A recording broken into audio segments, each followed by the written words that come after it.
حضرت ابو بکر شبلی رحمۃ اللہ علیہ کی خدمت میں ایک عورت آئی، عرض کیا حضور میری بیٹی کو انتقال کیے ہوئے چند ماہ ہو چکے ہیں، میں چاہتی ہوں اس کو خواب میں دیکھوں۔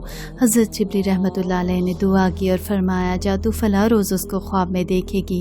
کچھ دنوں کے بعد عورت روتی ہوئی آئی اور کہنے لگی حضور میں نے اپنی بیٹی کو خواب میں دیکھا ہے لیکن وہ سخت عذاب میں مبتلا ہے۔ آپ نے فرمایا تو اس کے لیے دعائے مغفرت کرتی رہا کر، امید ہے اللہ اس کو بخش دے گا۔ ایک عرصے کے بعد حضرت شبلی نے خود خواب میں دیکھا کہ ایک نہایت حسین و جمیل عورت جنت میں تخت پر بیٹھی ہوئی ہے۔ اس نے شبلی رحمۃ اللہ علیہ سے پوچھا کیا آپ مجھے جانتے ہیں؟ حضرت شبلی نے انکار کیا۔ عورت نے کہا میں اسی بڑھیا کی بیٹی ہوں جو آپ کے پاس دعا کے لیے آئی تھی۔ حضرت شبلی رحمۃ اللہ علیہ نے اس سے پوچھا تیری نجات کس طرح ہوئی؟